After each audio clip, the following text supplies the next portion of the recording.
Yeah. Hi, everyone. Thank you, Alicia, and thank you to the National Young Farmers Coalition. I have a speech and there's a video that'll go along with it, but just a quick background. I'm a cattle rancher here in California. I'm based in Fresno, but I'm originally from Gwinda, Capay Valley, Northern California.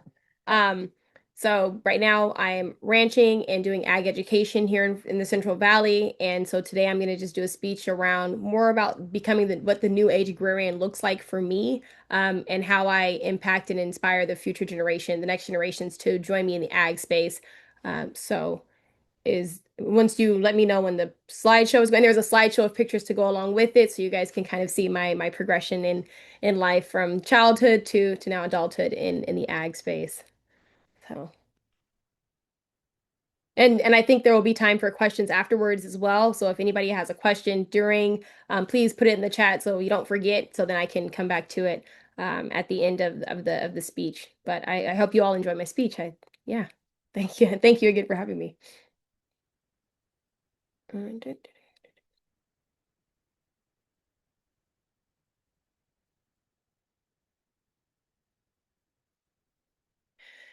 Okay, so I want to start by saying thank you to the National Young Farmers Coalition for fighting to give all farmers and ranchers a seat at the table in the world of ag. And thank you for asking me to be this evening's keynote speaker.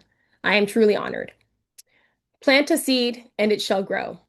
You see, I am my father's wildest dreams. I am the success that he deserved. I am the praise that he never received, and I am the seed that he sowed. My seed was originally planted, germinated, and sprouted roots in the rich soil on the continent of Africa.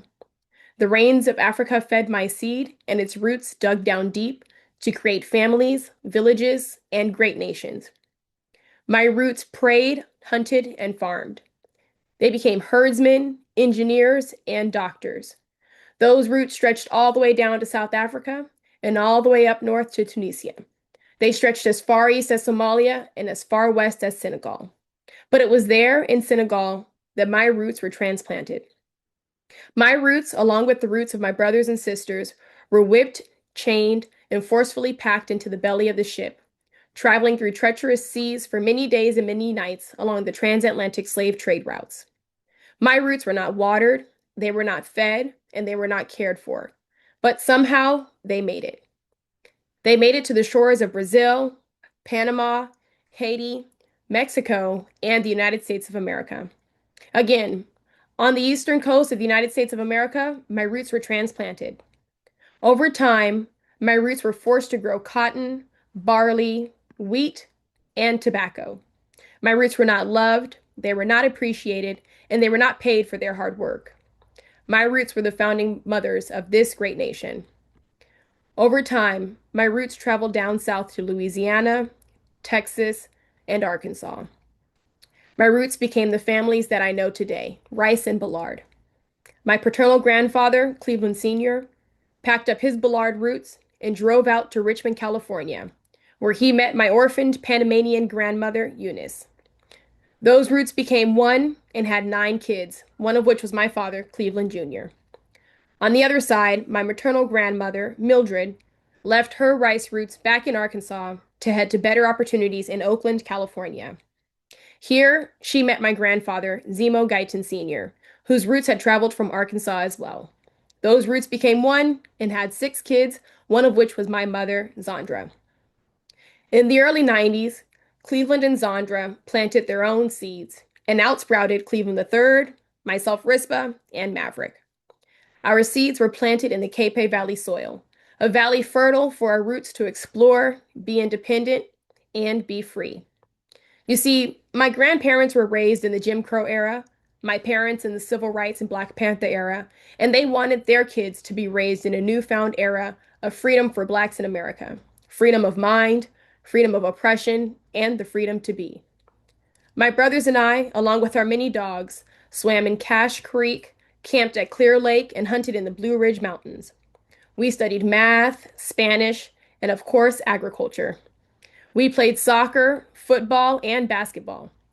We played musical instruments, acted in plays, and we were always on honor roll. At least I was. I'm the smartest anyways. In Gwenda, we learned animal anatomy and physiology and related it to our human bodies. We learned the life cycle of a cow and how to manage every part of the beef supply chain. And we perfected our problem solving skills, from quickly repairing a dirt bike while riding out in the mountains to baiting a wild boar into a trap. And we too planted seeds, similar to you all, but our seeds took the form of livestock. Our lambs became sheep, our calves, cows, and our kids, goats. We raised animals from birth and watched them take their last breath. They were made into our hamburgers, beans, and my dad's favorite, tacos. We were raised to be true stewards of the land, causing no harm to fellow man or animal, taught to leave things better than we found them. Our seeds were unique and our roots were atypical. We were free. But unfortunately, for my family, what we planted, sown, and harvested was not always bought, and maybe some of you can relate. Our parents dealt with racial discrimination in places as high as the USDA and places as low as a neighboring farmer. But regardless of society's racism, discrimination, and prejudice, we prevailed. Cleveland's roots traveled to Texas to study civil engineering at Prairie View A&M University. My roots traveled to New York to study biology and society at Cornell University. And Maverick's roots, the baby of the bunch, stayed in California to study environmental sciences at the University of California in Davis. We ended up in these places because our parents constantly nurtured and watered our seeds. They loved us, they fought for us, and they provided a safe space for us. Our seeds were so deeply planted that no earthquake, wildfire, nor flood could uproot us.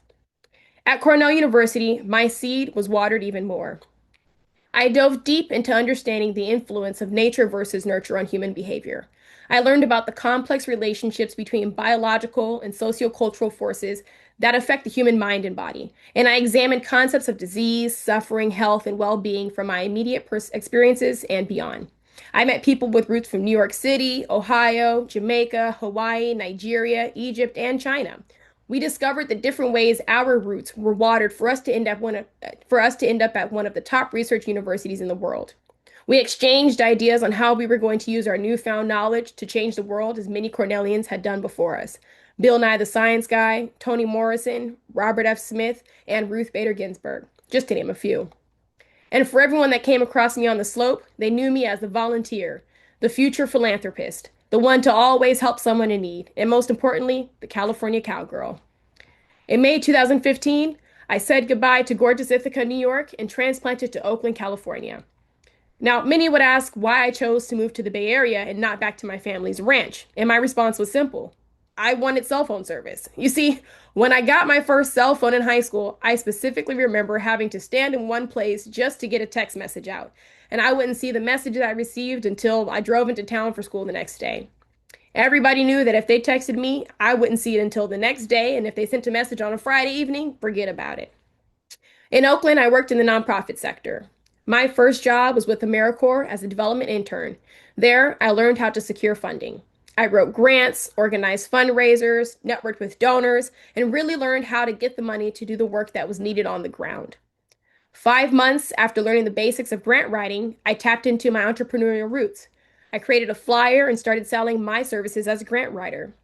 I was quickly in business with small Bay Area nonprofits looking to get grants for their next project or the annual banquet. But I felt empty. My seed was planted so I can be in service to others. My roots were looking for an opportunity to be on the ground and help those in need. And that's when I found Missy, a robust nonprofit in the anti-sex trafficking industry. I found my ideal career, my calling in life, and I just knew that I was going to be the one to make waves in this industry. I served as the intermediary between the girls that were being trafficked and the service providers put in place to support them. I planted seeds of hope in the girls and seeds of understanding in social workers, police officers, group home staff, medical providers, and policymakers. But as time grew on, I couldn't seem to completely fill the gaps and misunderstandings between those making the decisions and those whom the decisions were made for. So I did what I knew how to do best. I went back to school. My seed needed to be watered some more. I could see what was missing, but I knew that my roots needed to have a deeper understanding in this field before I could demand changes be made. So I packed my 2016 Nissan Altima to the brim and drove to Denver, Colorado. Again, I was transplanted. At the University of Denver, I linked human rights to law. I've studied security, migration issues, economic development, health, and human trafficking. I gained a holistic view of human rights, including at the interpersonal level and the international level. And I developed theoretical and practical training on the intersection of health and international affairs. One such practical training was in December of 2018 in Cali, Colombia. I was completing a winter internship for a global health certificate during my graduate program, and my focus was to study how best to support ex-FARC members and anti-government military group reintegrate back into society using agriculture. For example, instead of growing coca for cocaine production, they were growing potatoes, strawberries, and corn to sell at community markets. Prior to this experience, agriculture was in my rearview mirror. I knew where I came from, but I had no real desire to go back. Again, I wanted cell phone service. But while I was in Cali, I could not shake this burning desire to connect the marginalized populations I worked with in the States to something I knew and loved, agriculture. I remembered growing up and helping my dad host inner city kids on our ranch. They got to experience my childhood, even if for a day, and they loved it. Fast forward to my young adult self in Denver, post Colombia, I said to myself, I can do this in California. So I called my dad. I told my dad what I saw and learned down in South America and explained to him how I wanted to replicate this for marginalized populations upon my graduation. His response? He had had this plan for me for years. He was just waiting for me to finally see it. See, my father had planted this seed in me long ago. Its roots dug deep, and it finally sprouted. I was set on my new career. But all of a sudden, March 2020, COVID-19 pandemic. I was upset for many reasons, along with the rest of the world, but the main one being I had just received the prestigious Fulbright Scholar Award, and now my opportunity was in limbo. So, in June, upon graduation, I packed up my 2016 Nissan Altima to the brim again and drove back to Gwenda, California. Again, my seat was transplanted, but this time to a used 19-something Holiday Rambler motorhome. My friends thought it was so cool. Trailer home living was trending on TikTok, but I was upset because I was back to no cell phone service, even in 2024. Over time, my dad and I had talks about what my next steps would be, but for some reason, it was hard for me to let go of what was. I was supposed to be in Colombia for my Fulbright. I was supposed to re-enter the anti-trafficking space with my demands in hand and changes to be made. I was supposed to be living in the Bay Area, making money and hanging out with my friends, but I wasn't. I was back in Gwenda with no friends within a 50-mile radius, working as a cocktail waitress at the local casino. But I will admit, the tips were great and I wasn't paying rent, so I didn't complain too much. But after about a year of a personal and global standstill, my dad had had enough. And he gave me two options. He said, Rizpah, you either go work for someone else and follow their job description, or you get back on track with our original plan from 2019, work for yourself and make the changes you want to see in the world. I reluctantly chose to get back on track with the 2019 plan, and my dad said, good, you moved to Fresno in August. It was April. On August 21st, 2021, another transplant. I packed my 2016 Nissan Altima to the brim again, took Highway 16 to I-5 and I-5 to the 99 to come to the middle of California, Fresno. If I thought I had no friends in Gwenda, I really had no friends in Fresno. So why Fresno? Well, my dad had roots here. In the late 70s, my dad attended Fresno State, following the footsteps of three of his older sisters and other Black community members from Parchester Village of Richmond, California. He studied agricultural sciences, but was deterred by professors every step of the way. As the only Black male in his class, the tenured white professors told this young Black man that he should be a police officer to police those in his community. They said he'd be better off as a teacher than as an agriculturalist. They gave him D's and F's on subjects that he later became an expert and an international consultant on. But he persisted and pressed on. During his time in Fresno, my dad developed long-lasting friendships. Because of those friendships, my transition to Fresno was relatively easy. I got a job working in a mental health residential treatment facility, and I opened my first independent living home. Not only do I work in agriculture, but I also work to provide affordable housing to those in need. Under my company, Blind Essence, I provide shared housing for adults living with severe mental illnesses or co-occurring substance use disorders. My tenants come from homeless shelters, rehabilitation centers, the Department of Veterans Affairs, Department of Behavioral Health, and sometimes they come right off the streets thanks to Craigslist. I have two homes and I house 15 tenants. As a member of the Fresno County Independent Living Association, my aim is to provide high quality, safe, and affordable shared housing for those in need. And since I've joined the association, I have done just that. I have won Operator of the Year 3 years in a row. I have been featured on ABC 30 and NPR for my unique housing practices, which is really just showing empathy to those in need. And I recently received a certificate of special congressional recognition by Congress member Jim Costa. Hey, there he is. But being the new kid on the block, I wasn't without friends for long. By October 2021, I got a boyfriend, Kevin. His family's roots were deep in Fresno and even deeper in the education scene. From first grade classrooms to high school administrative offices, his family is heavily involved in the Fresno K through 12 academic space. On a daily basis, Kevin and I would talk about my larger plans for Fresno and my companies. He could see in me what I couldn't yet see in myself. He pushed me out of my comfort zone, invested time and money into my dreams, and watered my seed. Because of the support from my dad and Kevin, Noble Farming is what it is today.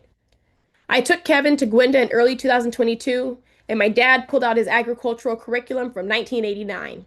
He taught agriculture education to high school students at Kennedy High School back in his hometown of Richmond. He started with 15 at-risk youth after school, and his program quickly scaled to becoming a gifted and talented course, and he gave students academic credit for biological sciences and economics.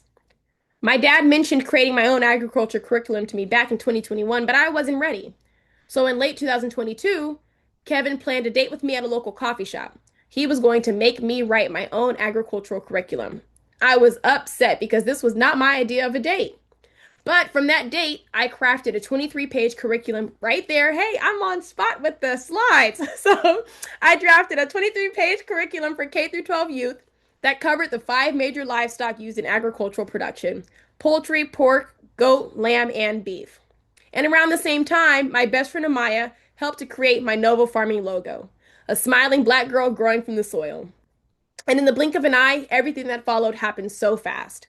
In March 2023, I pitched my program to Kevin's sister Latoya at Kirk Elementary. By April 2023, all of my pens and livestock were put up at the ranch. In May of 2023, I led my first week-long after-school program at Kirk, just like my dad did back in 1985. It's almost as if my roots were following his. My work at Kirk helped build strong connections with the students in my South Lotus Avenue neighborhood. Everyone on our block affectionately knows me as Ms. B. In the summer of 2024, I hosted summer school on the porch for up to 20 students, kindergarten through ninth grade. Why? Because they asked me to. I planted seeds in each child in the form of multiplication, reading comprehension, and spelling. I spoke life into each child. I told them who they can be and what they can achieve.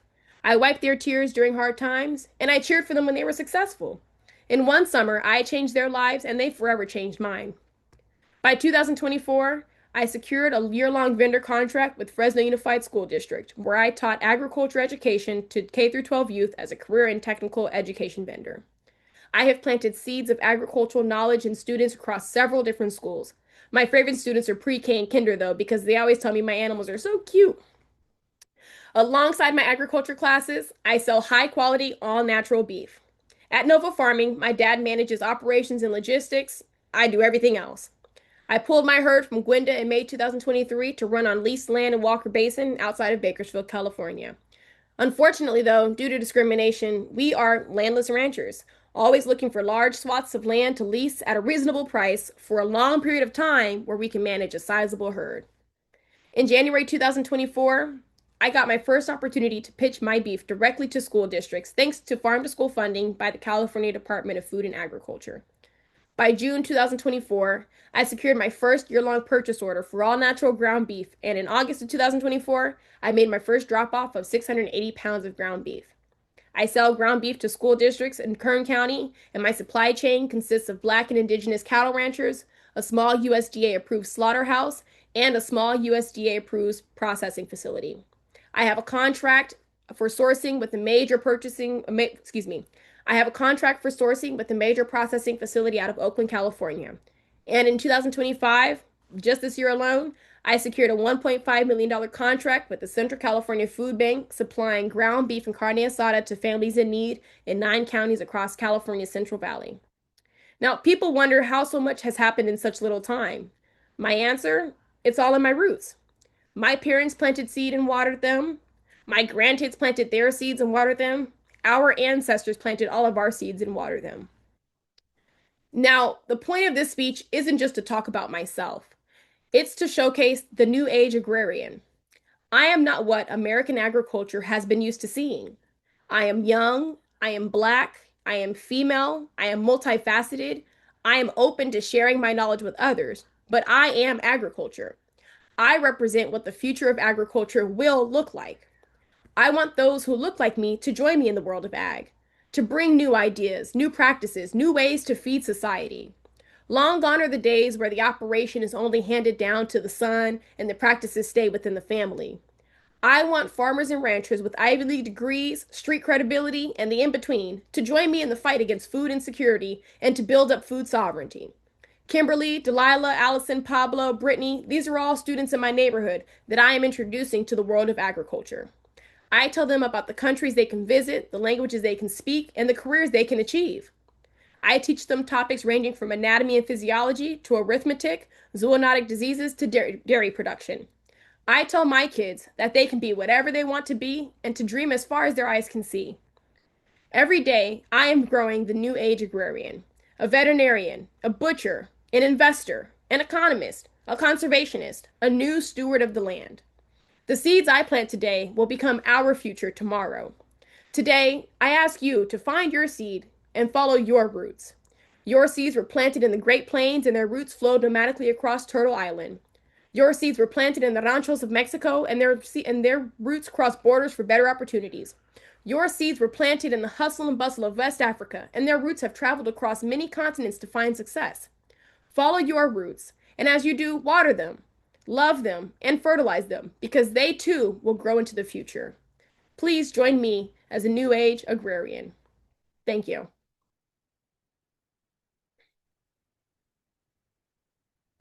Thanks. Yay! Thank you. Thank you. Definitely, please hop on. Thanks, for getting us Thank you. started. Yay. Can I stop the slideshow? Yeah, go on ahead. Rizpah, thank you so much. I'm over Yeah, here tearing up. Your I'm about to cry story is myself. beautiful. Beautifully told. It's Thank you. beautiful in itself. Thank you. Yeah. I cry all the time, so don't even worry about me. I'm used to this. Oh, I'm so glad that I made it here tonight. Thank you for A coming friend and thank you. reminded a Yeah. friend reminded me, they're like, hey, the keynote's right now. And I was like, oh my gosh, beautiful. So happy to be here. Thank you for being here. I appreciate it. Thank you. Yay. I'm gonna share some love that's in the chat. Yeah. Well, it starts way back. But folks were definitely sharing they love your story, very nicely researched. That was at the beginning too. Mhm. Thank you for sharing. Um, this is so epic and inspiring to see your impact, Rizpah. Yes, to producers who also do the good hard work of organizing local value chains for the kids, and Mhm. the future is organized communities feeding housing, building infrastructure, and leading each other and themselves. Brava, Rizpah. And then yeah, Thank it you. keeps coming. I'm gonna keep reading them. Yay, Rizpah, you are so cool. Thank you. This is so inspiring and cool. Thank Thank you you. for sharing your work. That was so awesome. Thank you for sharing. Oh my gosh, they keep coming in. Thank you. Um, oh my gosh, we just love your work. And I was feeling emotional towards the end, so I'm glad I wasn't the only one. Um, Jonna says, I was so moved and inspired. Um, Phenomenal work living out your values and leaning into your roots. Courtney, shout out Rizpah from Caring Cowgirl Team, Yeah. Liz and Courtney. Make sure I didn't miss anyone. Katie says, thank you for sharing your story, really inspiring. Kevin, great testimony. Zara, I don't even know where to begin. That was such a beautiful and thoughtful presentation. I'm going to walk away from this inspired by you to think of new ways to give back to community. Vero, tears of pride. Thank you for sharing tonight. And from Sam, I'm an urban farmer in Denver, and this is very inspiring. Thank you. The days can get long and hard, so it's amazing to hear stories that are real. Your journey is so incredible, and I'm excited about our future as producers. Thank you. Yeah, thank you everyone for listening. Thank you for tuning in. Shout out to Denver because I lived there for a while, loved it. 4101 East Iowa Avenue. Uh, thank you everyone. Thank you. Amazing. Oh my goodness. I definitely am inspired and I'm so glad to hear about your work. And I think this is part of our young farmers' work, Mhm, especially in the challenges that we face, is to celebrate the successes that are mhm. there. And wow, success after success that you've shared with us, and all very like values aligned, I would Yeah. share. Like, yeah. So I want to open up the floor for folks if they have any questions for Rizpah, or just feel free to raise your hand, or if no one's talking, just hop on in.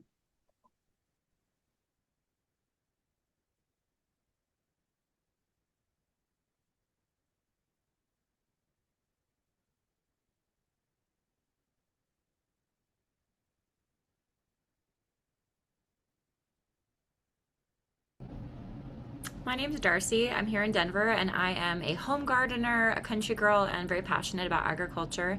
I'm in the arts world and I'm kind of curious, like Ritzpah and for the rest of you, how do you guys see the power of networks and larger organizations and groups of equipping more people to do this? Because, like Ritzpah, you are so inspirational. It sounds like you've had so much energy, so much passion to like just blaze in and do so many things. I was having a hard time keeping up, but I've seen groups like Mile High Farmers in Denver, and then there's even things like Slow Food USA, where I'm just learning about more and more orgs. And I'm curious, how do you see the ecosystem of like organizations and groups, and like what can people be doing better to serve local farmers like yourself? Yeah, well, I'll just give a quick answer here. I think that I'm in a pretty unique position in that my main source of information and guidance is my own father. And so for me, I always have somebody that I can tap into 2 in the morning, 2 p.m., any time of day if I have a question or if I need support or to actually learn hands-on because there are still things, I mean, I'm in the beef industry. There are still things that I don't know about beef that my dad has to teach me that's all hands-on, right? And so when you're, I think that maybe the organizations, and again, I'm not in too many organizations because I need more of that on the ground right now, right here, support and education. So maybe more organizations that can provide more skilled and knowledgeable people and mentors in the space of ag that can give you that support, hands-on experience, help you really to they've already had the failures, so just guide you the right way. And that's how I've been so successful. I don't have any failures because my dad failed in the 90s and 2000 and 2010s. So just to guide me on the right path, what I need to do, what I need to grow, who do I need to market to, how do I talk to people about my product? That's what I found in the mentorship and relationship between myself and a more experienced agrarian.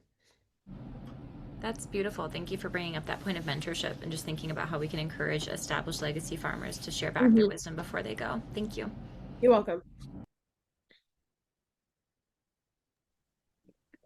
Hey y'all. John. Yeah, this is Jonna. Darcy, just thinking about your question, I'm thinking about how um one of the things that we do at Young Farmers at the National Young Farmers Coalition is we advocate for policies like the Farmer to Farmer Education Act, which systemically provides resources to farmers to be able to learn from other farmers and ranchers like what Rizpah has been able to benefit from the relationship that you have with your father and the education you're getting from him.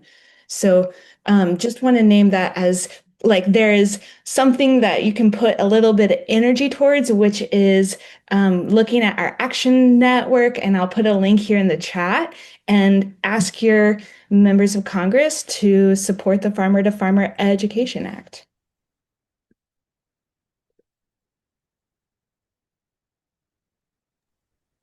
um Katya. Hi. So, first of all, I loved everything you shared. I'm really involved in community building and programs for 11 to 15-year-olds, specifically Mhm. in my area. And I live in the Los Angeles area. Wow. but I'm getting into agriculture. And I 100% feel like giving access to young people to get involved into ag and ag education is so important because had I been exposed to it at a younger age, I think I would have had a totally different path. However, there's the land access part that's really hard, especially close to city areas.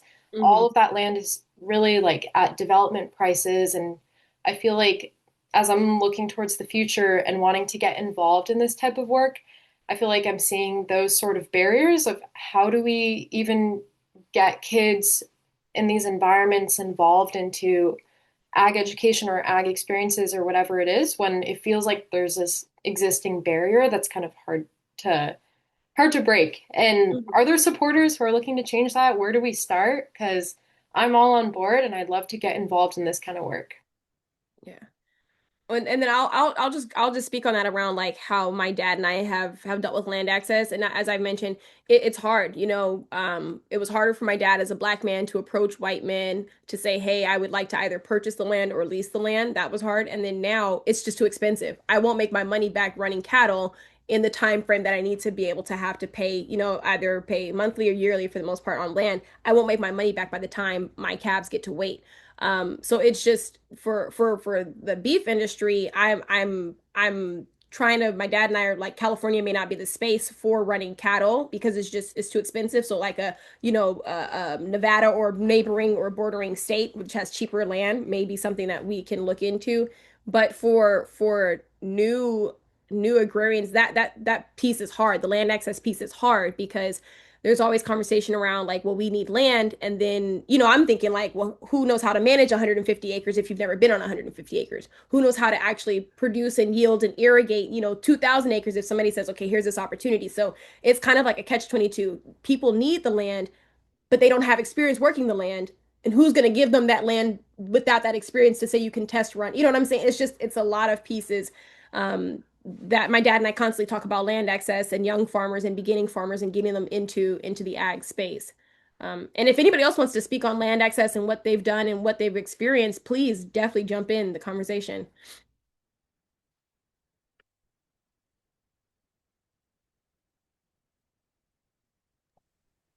Hi, my name is M. I'm employed with Young Farmers. Mm, I'll speak personally. I'm located in Muskogee Land down in Georgia, mm, and I live in the city of Atlanta. So I actually live very close to abandoned lots that I mm, had been scoping out for either rogue application of growing or just trying to understand how the zoning was. So I learned very quickly that it requires a lot of community engagement with your local, like municipal actors, like people that are actually going to be able to influence policy from the bottom up. And it takes a long time. So, one of the reasons that I was drawn to work with young farmers is because of the policy work element and because it's hard to understand it in layman's terms if you didn't like grow up around it. I didn't grow up around people that were lawyers or working in politics, so like it's a constant like pursuit for understanding what the policy language is and what the loopholes are and what actually needs to be changed to make a better way to access land. But that's something that I'm cultivating right now because I just came into pursuing a path in agriculture like 3 years ago. mm. So that's where I'm coming Welcome to from. ag. Welcome to ag. I can also share a little bit about land access because I do non-traditional urban farming on land I don't own.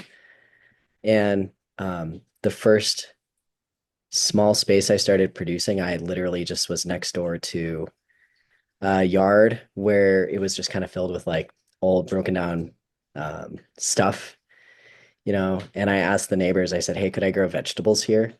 And they were very cool with that because it would be someone taking care of their yard. And then later through networks, I met another person who had a defunct community garden space on her own personal land she owned. It's only about a sixth of an acre, but that's where I've been farming for the last 4 years with her. So sometimes it's also just about meeting people, making connections, like getting in touch with local small farmers, going to a farmer's market and just asking everybody like about land or sharing about your idea. Because sometimes people just come out of the woodwork. And private resources, although it's like hard in terms of how we create equitable land access for the future for all of us, but right now, I feel like finding people who own land who want to work with you is a really great way to get going. Hmm. Yeah, thank you guys.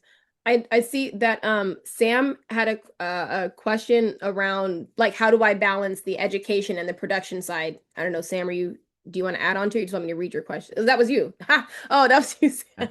Yeah, so it's just the question is just and it was nice to write it out so I could get my thoughts right. But Yeah. basically, I might have missed this because I got on a little late, but how do you run both the education curriculum and the production side of your farm? Like, are you primarily managing those? So there's a few Yeah. questions in here. There's that, there's are they equal revenue streams? Um, and then I'm curious about that because I'm wanting to, through partnerships, integrate youth education with what I'm currently doing. So that's why I'm asking. Yeah, thanks for asking. And so I manage two companies. I have a 9 to 5 and everything just falls underneath the umbrella of ag, right? So I have my housing company. Those tenants pay for the home and the land, right? So they pay for the property that they live on, and then one of the properties is about 2 acres. So I also have livestock on that property. So through the tenants, I'm able to afford the property and the land to keep my animals when I go to the schools. My other company, Novo Farming, that's where I sell my beef and I do my ag education.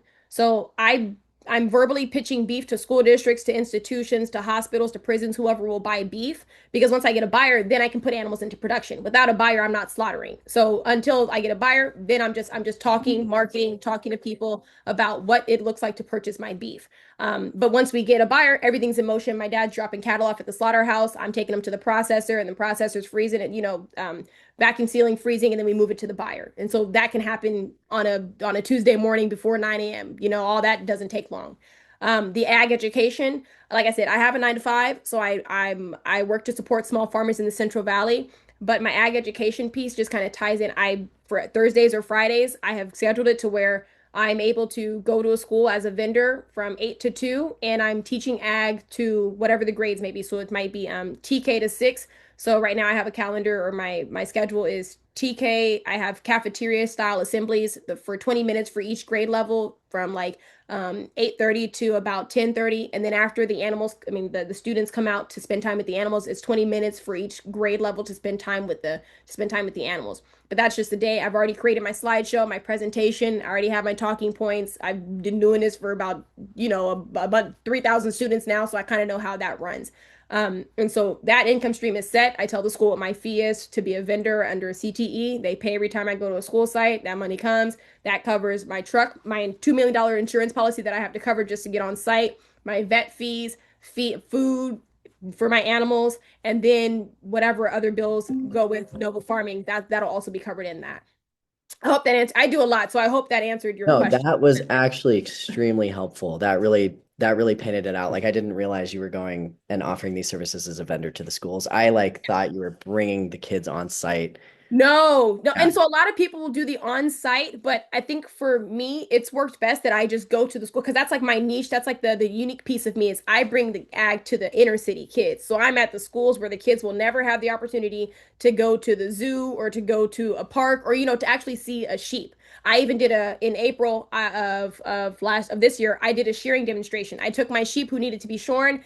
I said, whatever kids you got, at 8:30 when I get there, they are going to get a shearing right now. So I was on site shearing sheep in front of it was a fourth grade students that they had. So I bring the animals to the students so that way I don't have to worry about liability coming on my property. I don't have to worry about where they're going to park the bus. I don't have to worry about time. If this is the schedule, where are my third graders at? Where are my second graders at? Where are my sixth graders at? Where do I need to be on your campus at your time? And I peace out at 2:30 p.m. Yeah, no, thank you so much. That's You're very helpful. welcome. Yeah, you're welcome. That's Vero? Oh, yeah, sorry. yeah, go for it. I'll let you handle it. I didn't want to hop in. No, no, I'm looking for the hands. Hey, this is Vero. I also work at Young Farmers Coalition. But thank you so much for being here, Rizpah. I loved Sam's question and how that unveiled some of the depth of what you're thinking through as someone Hmm. who comes to the school to provide education. And I'm just really struck by your food systems knowledge and the extent to which you've really built out your value chain and supply chain brilliance. I do, I work with young farmers. I've been a production farmer. I spend a lot of time speaking to a little bit older students than you do, high Hmm. school, university students, um, as a food systems person. And I would love to hear your reflection, just, from the heart, off the cuff, when you are in front of kids, with kids, they're watching your sheep shearing, they are eating your products at school. I think a lot about the future of food systems and how we need more people in other parts of the supply chain as well as Hmm. production. Um, what is getting kids going at that age group? What is Yeah, lighting up their imaginations? Are there yeah, ways thank we you. plug them in? Yeah, thank you so much for asking this question. So here in the Central Valley, a lot of students that I come across will be primarily Hispanic, immigrant population or migrant, migrant families, and their parents are farm laborers. So they naturally have, or they already have an adverse reaction to ag because their parents are out there picking the tomatoes, picking the oranges. So they're like, I know ag. I don't want to do ag. I don't want to be a farm laborer. I don't want to go in the fields. I don't want to be up at 2 in the morning to pick in the middle of the night. And I explained to them ag is so much more to than that, right? But they don't know about the other parts. So I tell them your parents are a vital source to the ag industry. Production is a vital source to the ag industry. But I also explain to them, but if you get an education, you can be the farm labor contractor to ensure that people like your parents have good benefits. They're not being taken, not being taken advantage of. They're getting the services and the support that they need. You can be the person to manage the whole operation to say who you want to be and also to say what benefits and what kind of like production you want to run. I told them, you can be the one driving the truck. You can be the person who's working in the bank to be the lender for a family like yours to get their own operation going. So as I'm talking, again, I know all the aspects of ag because my dad, it's not just me, it's not just 31-year-old Rizpah. My dad has studied and seen ag from here to New Zealand to China to Colombia to Brazil. He's seen all the ways in which that agriculture works and all the ways in which people can join the ag industry. So when I'm talking to students, I'm talking to TK, to 12th graders, I go to continuation schools. I talk to students about where they feel like they can probably fit in. And I also just planting a seed, just spark some interest. I tell people, how much it costs to drive my truck or what my truck costs. And I talk to the students and I tell them, do you know how I get that? I say with an education. I talk to them about what I've had to do to get to where I'm at as an entrepreneur, as a young woman, as a business owner. But I also explain to them the cafeteria lady's in the ag industry too, because she's providing food to be a source of nutrition for you to keep going and learning throughout the day. So I just try to plug in all the ways and all the spaces and things that they're used to, but they've never thought about as agriculture. I hope that answered your question, Vero. I hope that gave Yeah, them insight. absolutely. That's beautiful. I think it's so important, especially for kids of color who Mm-hmm. have seen agriculture and seen the disempowerment and the Mm-hmm. dehumanization, um, to bring to them a warm welcome that says, like, you do not have to feel alienated Mm-hmm. from this part of life. So super cool. Thank you. Yeah, no problem. Thank you. Cass? Hi. Sorry, I'm Yeah. also cooking soup at the same No, time. that's fine. Thank you so much for sharing so much of your experience and your knowledge. I have a background in higher education, but became an ecological landscaper, and I'm interested in the ways in which agriculture and farmers and, landscaping, which is like, again, another traditionally exploitative trade, like how the green trades can work together to create a future where that kind of exploitation is challenged, where that doesn't occur in the same ways, where workers have dignity. And I'm just curious if you have seen or have ideas about what that kind of green education might look like. I don't know that all of it's happening through higher education, especially like, I don't know, higher education is not looking great right now. Just like what those traits, it also is like trades are like one of the things that can't be taken over by AI. Yeah. So I don't know. I'm just curious if you have thoughts about that. Yeah, and again, as I was saying, in the Central Valley, the students, their parents are in the green trades, so they're working. The students are working in the fields. My boyfriend's out of high school. The students will go to the field. They've actually made the schedule to where it matches students who are farm laborers. So they can come to school at like 9:30 or 10 o'clock, and that's their first period versus them missing class, right? A lot of the students here and the families here, they're trying to figure it out, make it work for themselves. So we have people who are in lawn care. Their kids are working on the weekend with them in what that looks like to be, in lawn management or in lawn services. A lot of students in the ag space. And I think for a lot of students, they're realizing we need to go back to, or families, maybe, I don't know where maybe TikTok, but a lot of kids are getting back into the trades or wanting to be mechanics, diesel mechanics, working with their hands, going into welding, something in that space. But I definitely know that, when I talk to kids, I tell them all the work that I do is a lot of hand labor. It's a lot of, working on the ground, getting dirty, getting my hands dirty. And they're just not used to seeing somebody doing that work that's openly talking about it in a positive manner. So I hope that answered your question, Cass. I don't know if somebody else wanted to add to it. Yeah. Thank you. Yeah, you're welcome.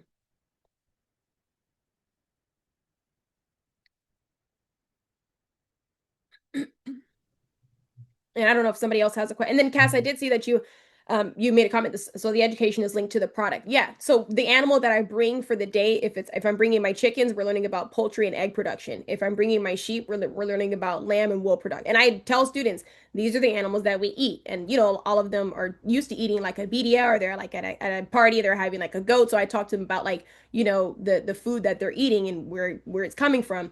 But I used to have a bull calf, and so I would take my bull calf and talk about beef production, talk about the difference between dairy and beef production. So the animal that I bring for the day is the animal that is the product or the products that we learn about for that day.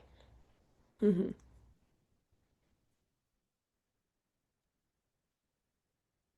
We have about 5 more minutes left in this space.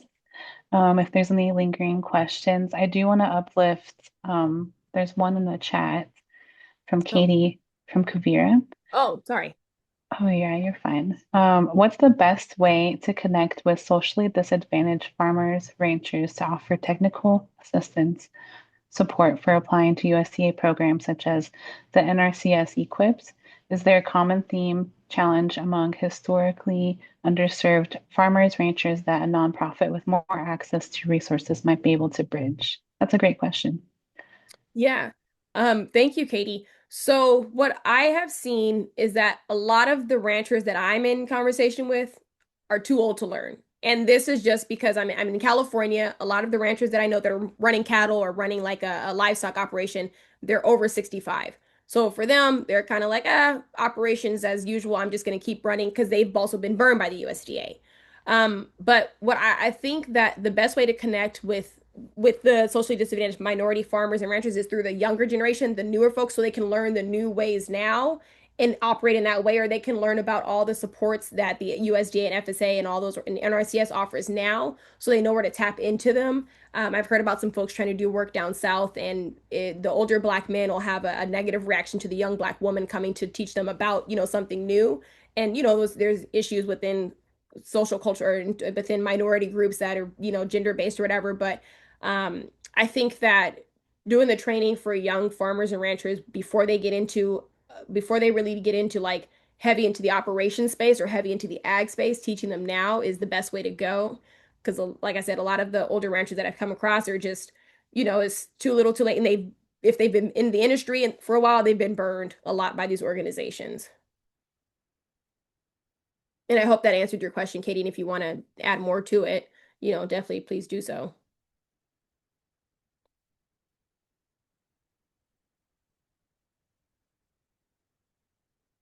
And then I saw that you had your hand up at one point.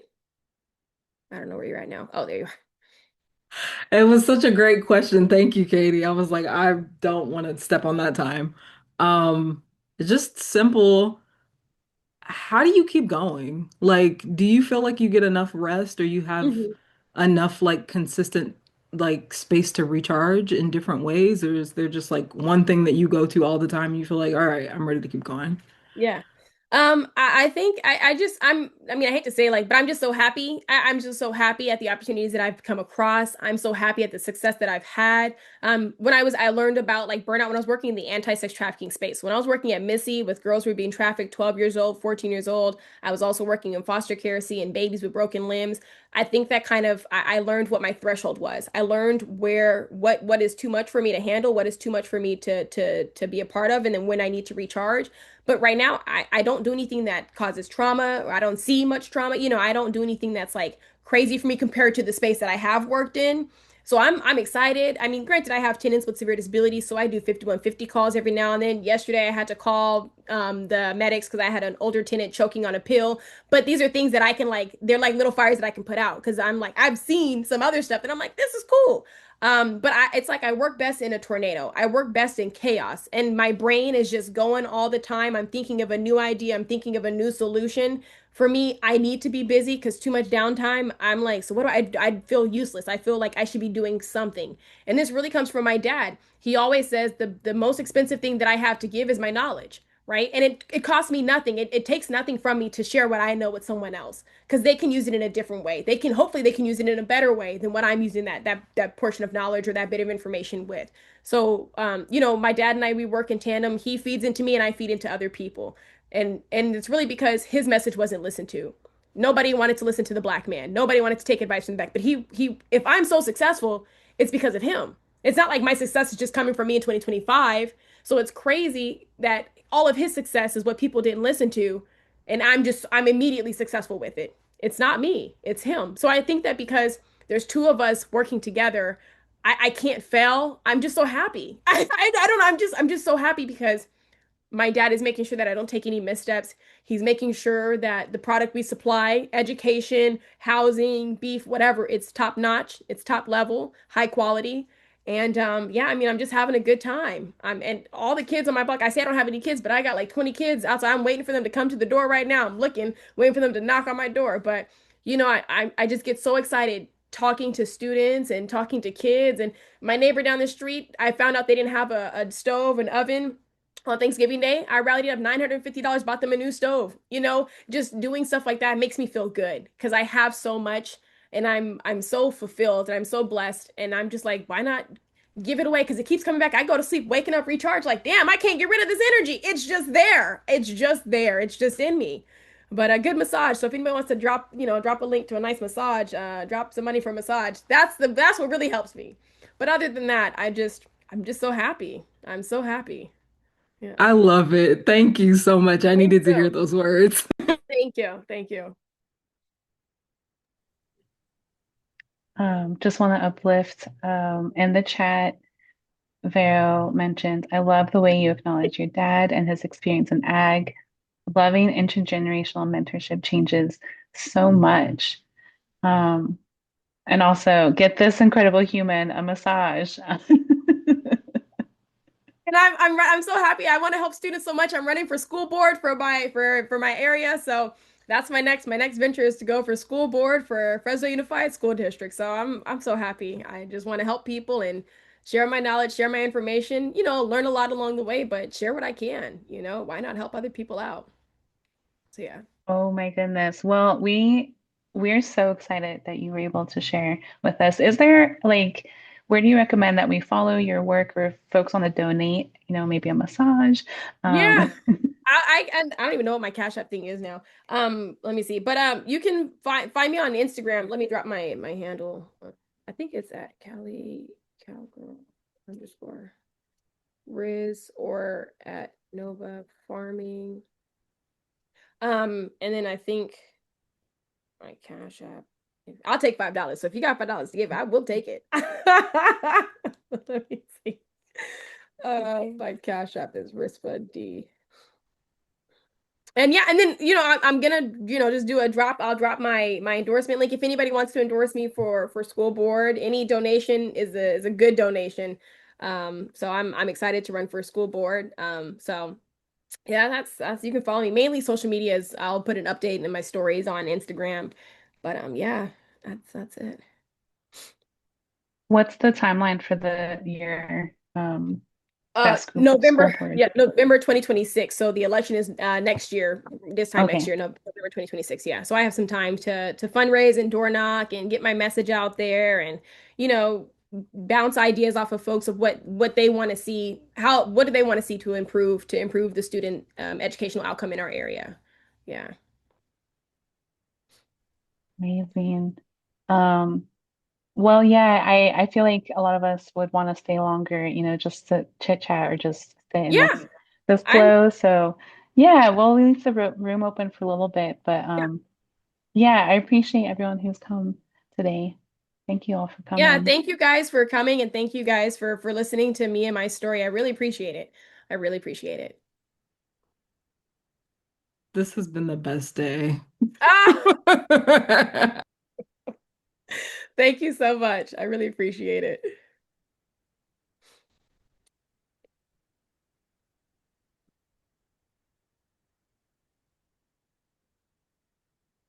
A lot of love in the chat. Um, well, I didn't even know you didn't share last time about the housing that Oh you've been yeah. providing. And I think that's just an amazing model. Because I think that's something that we're looking at with ag is like Hmm. communal, purchases of land as well. Hmm. So I love that you're already doing that stuff. Yeah, I do. It's pretty much just like room share. I mean, because for us, there's a pretty sizable homeless population here in Fresno. And we have we only have a couple of shelters, but the Fresno Housing Authority, like our version of Section 8 here, has done a good job at building up apartment complexes and building up new housing to put families in. But a big issue that we have here is also there's a high mental health illness situation going on. So we have a couple of behavioral health facilities or a couple of like mental health facilities. I worked in one. A lot of the clients there were under conservatorship. But my hope and desire is to just provide housing for as many people as I can that want to be stable and that can be stable. And I mean, I like I said, I deal with 5150s all the time. I have tenants who have moments of psychosis and they'll be walking in the home with a knife or something. But my aim is to provide a safe space, a place of peace. I mean, my houses are so peaceful that tenants will come. They've done 30 years in a penitentiary and they're like, I have never slept 10 hours since I was 13 years old. And even then, my mom was getting beat on by my dad, so I really didn't even sleep at night.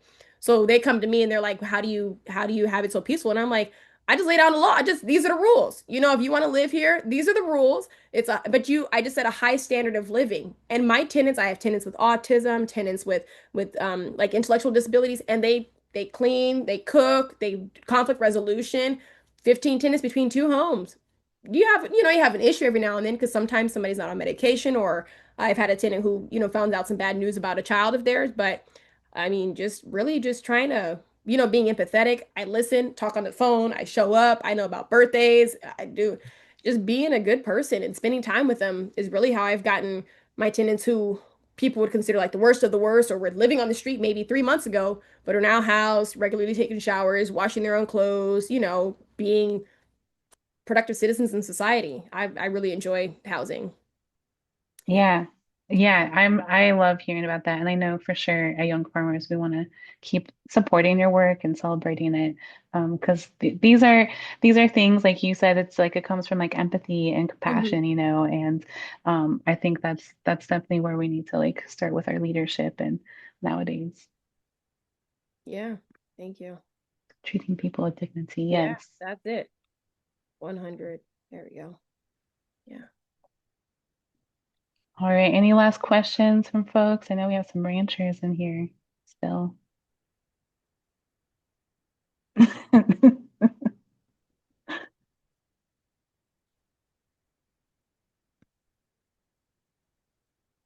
Mm, yeah. Yeah, what a blessing. Yeah, very appreciative of that work.